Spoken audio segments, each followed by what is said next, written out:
Yes, hello and welcome everybody back to Teacher Production. But for the first video of December, and I think a very good video to start the channel back up again, is to do a countdown video on my top 10 classic stories. When actually having the idea of this video to do it again, is my list has just been changing. Not the top 3, that's definite, but the other ones, I'm swapping them around, adding some new ones, removing some.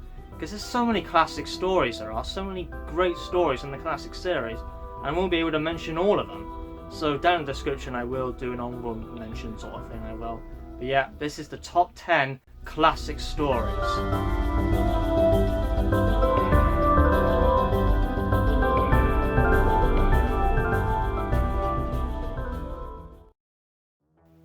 Number 10 on the list is a story from Season 7, the Jon Pertwee era, and it is Inferno. And we'll be seeing another one from Season 7 later in the list. I gotta mention that Season 7 is one of the best seasons of Doctor Who of all time. Spearhead from Space, Doctor Who and the Silurians, the Ambassadors of Death, and Inferno are just all cracking stories. With the one besides Spearhead from Space, they are 7-part stories and great 7-part stories. The story of Inferno is around a top secret government drilling operation which intends to break the Earth's crust to release this new essential energy source. Yeah, the story does take some dark turns, especially when we see this new toxic new liquid come out of one of the pipes. This then springs some events of murders happening in the Inferno project, and the Doctor does find himself in a parallel universe trying to, of course, get out of Earth. Inferno is one dark story. This is a doomsday story. But my favourite part of the story, and where all its dark gravitas elements really do kick in, is the parallel universe.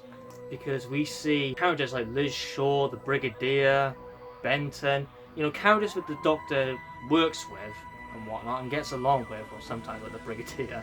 But to see him just ruthless, vicious, vile characters and turning on the Doctor like that, because it's the parallel universe, it's great. I love that part of Inferno. It's actually my favourite part of the story, because it just reminds me sometimes of the areas where the Virgin New Adventures would sometimes go, because we'll never see content like that in the new series ever. But this has got some dark elements, it's got some gravity to it, and that's why I like Inferno. It's bleak. If you love Doctor Who does a doomsday story, got some gravitas elements in there, you love Inferno. Talking about the brilliant Season 7, number 9 is Doctor Who and the Silurians. My favourite third Doctor story by Malcolm Hulke. Yes, we'll be seeing Malcolm Hulke come on this list quite a few times.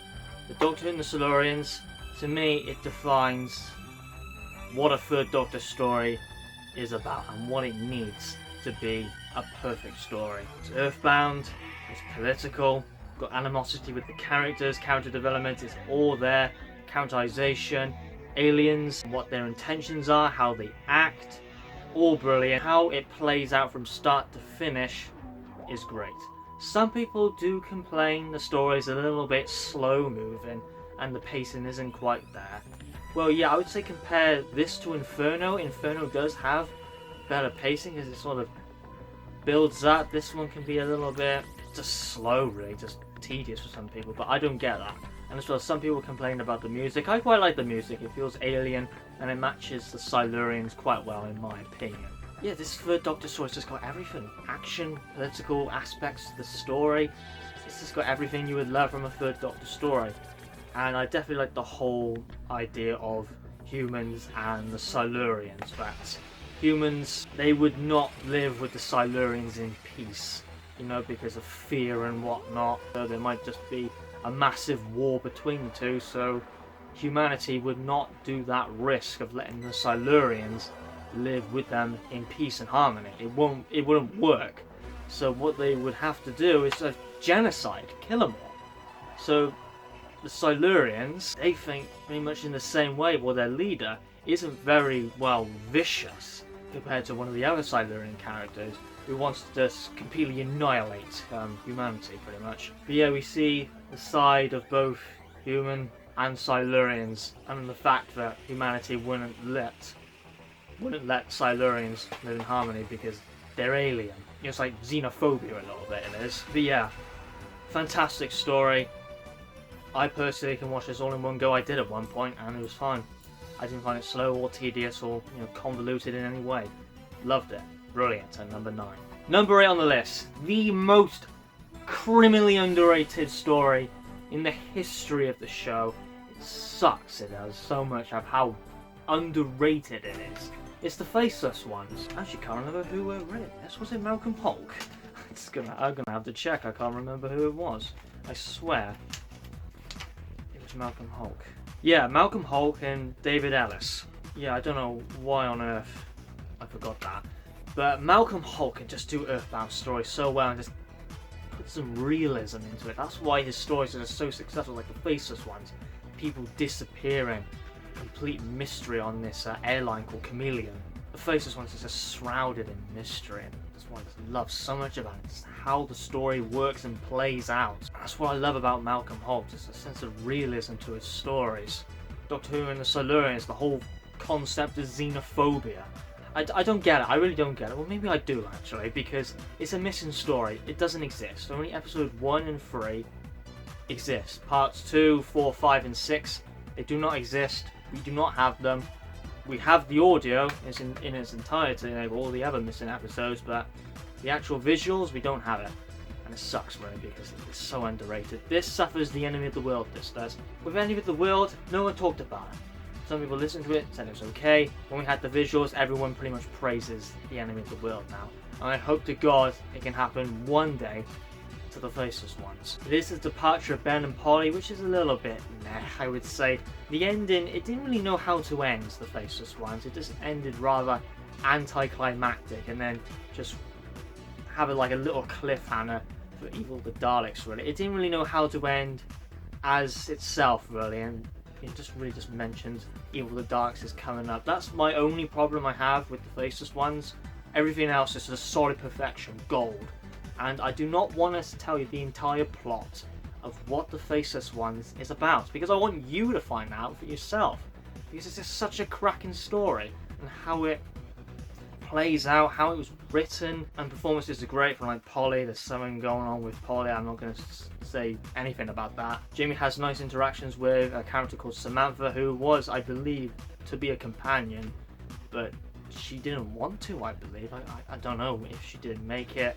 I'm not too sure, but she was replaced with Victoria in Evil the Daleks. And yeah, the whole mystery of chameleon tours and just the whole idea of people disappearing when on an aeroplane. Just a creepy idea it is. I love it. Definitely works well if like someone has a fear of flying, for example, or aeroplanes. I quite like that. So yeah, number 8, the Faceless Ones. Cracking story.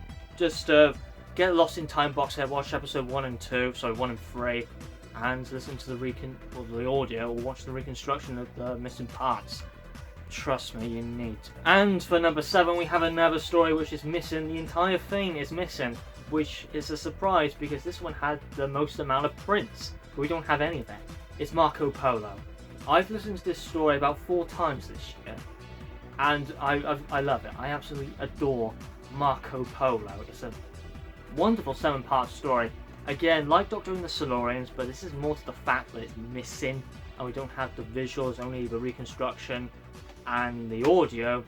People can't seem to get into this story, which is fine. You know, I get that, because some people just can't digest and just absorb into an audio landscape, or just, you know, don't have visuals. It's tricky.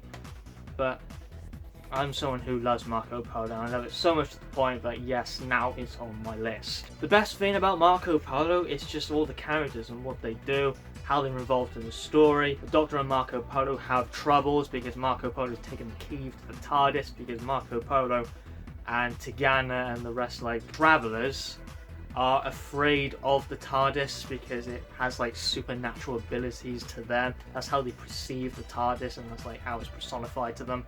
So Marco Polo intends to take that power away from the Doctor, but use the TARDIS as a gift for Kublai Khan, so Marco Polo can go home and the Doctor can build another caravan. But it's not a caravan, and the Doctor cannot describe what the TARDIS is because Marco Polo just won't understand the physics and the technology behind it, because it's the age of time. The story is filled with great animosity, and the story with Tigana is just a really devious, manipulative character, always behind the shadows. great character, love him. Brilliant, memorable moments like episode 2 with Sandstorm, that was pretty good in my opinion. Stuff which went down in episode 3 and 4, and the final battle in episode 7. Sadly can't see it, so I can't really talk about direction. But yeah, hope one day it is found, because it was rumoured back in the day with Enemy of the World and the Web of Fear, and I don't know why the BBC did this, but they actually teased Marco Polo as a DVD release. They did that on April Fool's Day, and apparently they also did it on the Macro Terror, but I can't find a screenshot, so I can't confirm that. But they 100% did that with Marco Polo in the same style as a special edition of the Enemy of the World and the Web of Fear. So are they just being absolute trolls right now? I don't know. I don't work with the BBC, so I can't tell you. I won't anyway, because I'll be under contract. But yeah, number 7, Marco Polo. Number 6, you might see a common trend going on, because most of them mean 60s and stories, because yes, maybe being a bit biased, but 60s is my favourite era of the show, so there's quite a bit of 60s stuff here, and I'll tell you this now, there's no 1980s Doctor Who stories here. So I will be doing a top 10 1980s stories, because that was an idea I had quite some time ago. But yeah, the Enemy of the World. Yes, the Enemy of the World and the Web of Fear found in 2013. Well, that's when they were announced. They were more found during 2011, and the process took about a few years then to release them as a hype up for the 50th anniversary.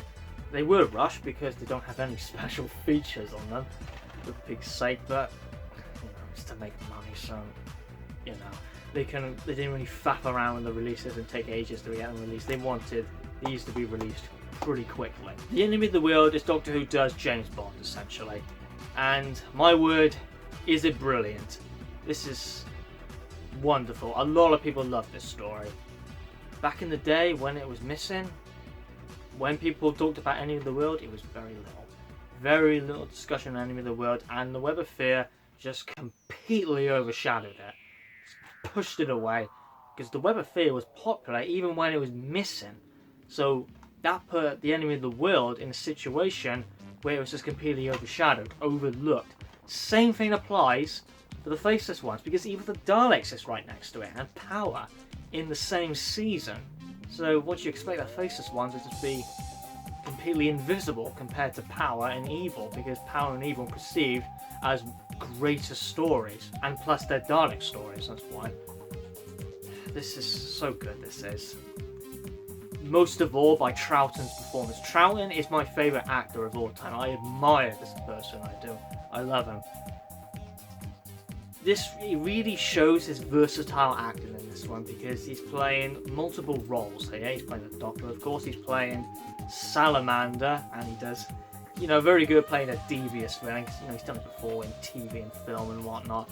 He's just one of those actors who's just so good, versatile acting. And Salamander the Doctor pretending to be Salamander, so it's a little bit different of how how Patrick Troughton plays as Salamander. You can see a slight difference in his acting. All the characters are brilliant. Episode 1, God, things flying right from the gate. It is really. The drive is magnificent for a 6-part story. Episode 3, that was the only one which existed from the 6-parter, and people thought, yeah, it was okay, because, yeah, I gotta admit, Episode 3 isn't the best out of the 6-parter. It doesn't really have any strong, memorable moments, besides one part, I would say. But this is, yeah, better than the Web of Fear. Yeah, I'm saying that right now. A lot of people actually do say that. But it's a little bit 50-50 between the two. Do you like the Web of Fear or do you like Enemy of the World? Personally, I prefer Enemy of the World more than the Web of Fear. Even though the Web of Fear has that wonderful directed scene or section of the fight with the Brigadier and the Yeti. Oh, that's so great direction, that is. But yeah, I prefer Enemy of the World. Number 5 on the list. Guess it's another 60s episode, and what a cracker it is. It's not really my favourite Cyberman story, it's actually the Moon Base, but as a story itself, just looking in the picture overall, the Invasion is a better story than the Moon Base, so that's why it's on this. But thinking just about the Cybermen is the Moon Base. Yeah, this is an original idea from Kid Pedler, and then Derek Sherwin did the story. And Doctor Who during Season 6 wasn't in a good state. It was in a terrible state, and on the verge of cancelling. The show would just be dead because so many problems were arising.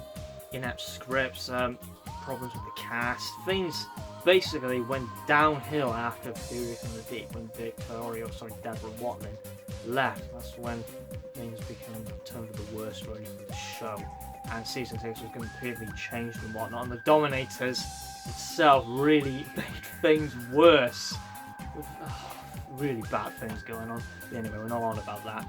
But the invasion, it was one of the places where the team looked at and said, this was the good part of Doctor Who, so let's incorporate that into the next season of Doctor Who, John Pertwee's era, and then the show just went right back up again.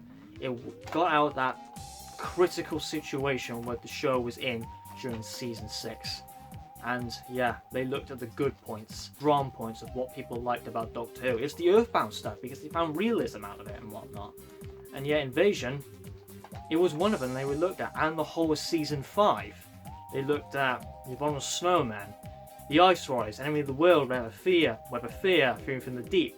That's where their good stories were coming from, and that's what they said, yeah, this is the good parts. The Invasion follow-up from the Web of Fear, because we have the Brigadier back. He was a colonel in the Web of Fear, but he's back in action. And the best thing about the Invasion, yes, it's Kevin Stoney's character, Tobias Vaughan. God, this is just a godlike actor. I love Kevin Stoney. He's such a good villain. He plays a villain so well. Again, he's another person who I admire a lot because he's just one of the greatest actors to ever live, in my opinion. His character, he comes across as very calm, collective, but inside he's just, I'm just gonna say, he's fucking vicious. Yes, he's just vile, disgusting, devious, an absolute psychopath he is. He's just mental beyond words. One of the greatest villains ever he is, and he does absolutely brilliant as Marvick Chen in the Daleks Master Plan. Again, another story I would love to be in the top 10, but it's an honourable mention. Yes, the Cybermen take a while to get in the story. It's episode, well, let's just say episode 5, really, like the second. It's pretty much this section of the story because it's pretty much a Tobias Vaughan being the drive of the story. But yeah, everyone gets big things to do. Every character is great. I like Zoe when she destroys the computer by, giving it senseless information pretty much, which is pretty funny. And how the Cyberman and Tobias Vaughan talk to each other, but really they're plotting behind each other's backs, because once the Cybermen are finished with Tobias Vaughan, they just, don't care about him. They've invaded Earth, they just kill him if they see him. But Tobias Vaughan has, again, a plan to get rid of the Cyberman, because he just wants willpower, he does. He's corrupted. So both of them are really at each other's throats, and this is not like a permanent alliance. This isn't. Such a fantastic story. Definitely watch it. Sadly, episode 1 and 4 doesn't exist. It's animated. Number 4. This might come as a surprise, but this is my favourite Hartnell story of all time. I love it. And to be honest, I like most of David Whittaker's work anyway. It's the Romans. Yeah, the Romans. Probably didn't expect this. I've watched this story this year so many times, and it's just perfect. It's like Doctor Who does Carry On. It's funny, story's great, it's also bleak and dark, and none of them overshadow each other, and all the characters have something to do. Doctor and Vicky had this whole conspiracy of Nero and this attempted assassination and whatnot, not to change history, and there's a conspiracy going on which I really like. Barbara sent to slavery, and Ian as well, and his whole part of his story is very good as well. But yeah, I would say the comedy is its main focus. That's what it's really going for. And when the story was, originally transmitted, some people they just found it Marmite, really. They didn't really like what it was going for. They wanted a bit more of a darker tone. The comedy wasn't really there. Well, I think the comedy was there. I think it was written rather well, and Hartnell loved this story. I think it was one of his favourites, so he really enjoyed recording this story. And I can tell out of, most other Doctor Who stories, you can tell he liked this one a lot and liked how his character was going to be portrayed in the story. And yeah, I can tell he enjoyed this one, and I love it to pieces. I do. Number 4 it is, and it will probably stay at number 4. This list will probably not change because I'm very comfortable with it now. Yeah, the BBC books did do a prequel to this story where it's more intended to be a darker story, which some people wish this story actually felt like. So we'll see what Byzantium offers. But apparently it's shit. Yes, number 3, top 3 now, the best of the best here. These 3 are among my favourite pieces of television of all time, my favourite pieces of content ever produced.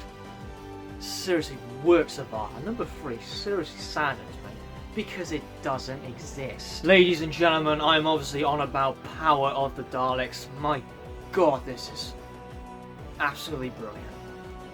And yeah, it was recently animated, and I'm very thankful that they did animate it. Of course, they made a big, profit because everyone knows about Power of the Daleks. I have listened to this audio so many times. I just cannot remember how many times it was. I love it so much. Why? It's because of the Daleks themselves. Now, some people just think of Daleks as just exterminating, just killing, ruthless, dangerous enemies, but here we just see a side to the Daleks which is just creepy, just terrifying.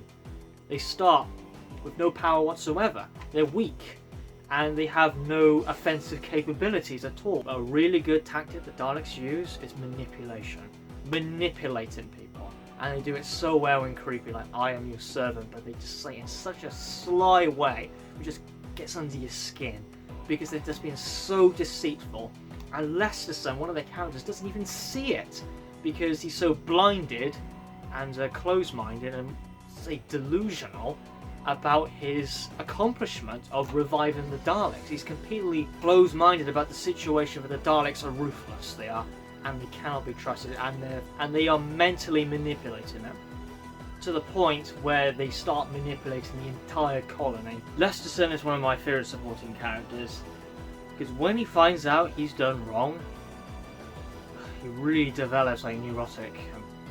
He acts neurotic. He just cannot handle the situation because now he feels like he's the one who has brought this, because it was him that revived the Daleks, and now he's created a problem which he does not know how to stop, because the Daleks have now at this point their own power source, and he knew all along that the Doctor was right about his warnings. He acts over the top crazy. He's mentally unstable, even though, but for right reasons, because the Daleks are now going to create havoc, and he knows that he was the one who created that havoc. Also, Bragan, played by the wonderful Bernard Archard. Again, fantastic. He played, of course, a side villain in Pyramids of Mars. Cannot comprehend how much I love Power. It's perfect. Listen to the audio, but of course we got the animation now, so pick up the animation. I think the colour animation is so I hate to look at, really, so yeah, black and white is fine. I give it an 8 out of 10. Still got some errors in it, but the amount of times to listen to this, what an experience. Number 2 on the list. We know what number 2 and number 1 is, so let's make it quick. Yeah, this number 2. This is the first Doctor Who story I ever watched. That's why I like Doctor Who so much, because I watched it at a young age, and also why I love horror so much, because I watched it at a young age. I was a little bit bad than I did, but I wouldn't be as big as a horror fan if I didn't do that. But yeah, number 2, it's got horror in the title. It's Horror Fenric, written by Terrance Dicks, one of the greatest writers for me. I love Terrance Dicks so much, and this, he had a very short amount of time to actually do this story, and yet it's done to perfection, really. I love it. Maybe because of nostalgia reasons. I've probably got my nostalgia glasses on, really, so I'm a little bit. Do you know, there are like little bits which some people don't like, and I can see why, but like I just look past and say, nah, I don't care. I just enjoy the story for what it is. Perfect 4-parter. The suspense, the tension, it's all there. It's a great little horror story, really. It's just got that creepy atmospheric feel to it. Because the fog, just everything, the setting, everything, it just works so well. The atmosphere is just so thick and creepy. That's why I love it. And the Rutan. Yes, I always like the story with the Sontarans and the Rutans. To be honest, I think the Rutans are all better than the Sontarans. Now, you know, the Sontarans are more militaristic, but they're very close-minded sometimes. But they're, you know, militaristic value they have makes them a little bit blinded sometimes. Because when thinking about a Rutan, they're just a lot more tactical minded of how they kill, like their enemies and whatnot. And how they kill in this one is just creepy. It's like one by one sort of thing. They start to, you know, bring fear. So brilliant. That's why I got it signed by Louise Jameson, my favourite companion. Love everything about it. Perfection. Always will remain a story close to my heart. And to number one, we all know what it is. It ended the 60s era of Doctor Who. It's the massive 10-part story. My favourite piece of television of all time, and I think it's just beyond crazy how they actually pulled this off in the situation season 6 was in. I think it was just mental how they did it. You can tell that they did rush little parts because they had time restrictions. They couldn't faff around. Not to the fact that 60mm film and all that master film and whatnot, master tape, was expensive at the time, but they were just in a critical situation and just really could not mess around.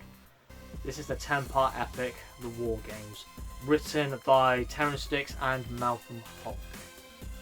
Favorite piece of television history. This is my favorite. I can't even put it into words, really. I love it that freaking much. Oh, everything. Story, plot, characters, build-up, tension, how the story plays out, everything. Direction as well. Sometimes some scenes look a bit, could have done that again, but time restrictions. Themes were just really bad for season 6. I might as well actually tell you the story because the War Games had a lot to do with it. You know, basically with season 6, after Fury from the Deep, there was problems because the second Doctor, Patrick Troughton and Fraser Hines were upset about everyone leaving, and they wanted to leave too. So that created some problems for season 6, and Patrick Troughton was just getting fed up with the script because they just found him inept, just not good enough. He didn't like the material, it was rubbish, and that's what I like about Patrick Troughton, because he's honest. And when something wasn't good, he brought it up. That's what I like about it. And then more problems arise. But Fraser Hines, he wanted to leave with Patrick Troughton. He did. So the letter of McCrimmon, that didn't happen. So season 6 was changed quite a bit. Robert Holmes' original story plan did not happen, and was replaced by the Crotons. Also another story, which I cannot remember the name of. That didn't happen due to some reasons. Yeah, season 6 was completely changed. It was due to some animosity, and that the scripts weren't good enough. Even Peter Lane's original script, which was an unnamed story, didn't happen and replaced with the Mind Robber. So a lot of changes happened, and still things were going well at all because the Dominators, in fact, created even more problems because it's under the pseudonym Norman Asprey, but it's the writers who did the 2 Yeti stories. Henry Lincoln, Herman Mason, I can't remember the other guy's name. Mervyn Haseman, yeah, that's it. Those two, there was problems. They wanted the story to be a 6-parter, but they didn't get. That didn't happen, so it was a 5-parter. They weren't happy with the BBC, and then those writers weren't allowed to work with the BBC and write with the BBC again. When they were pseudonym, that created problems, and basically it was survival. After that, it was plain survival. They looked at season 5, said, yeah, that's good, let's do a story with the invasion. That's an Earthbound story. And the Space Pirates was pretty much to bridge the gap, because profit with that one was extremely low. The story's got everything I would want in a Doctor Who story. Absolutely everything. Give it a watch. I one time watched this all in one go, and boy was it a treat. Just wonderful.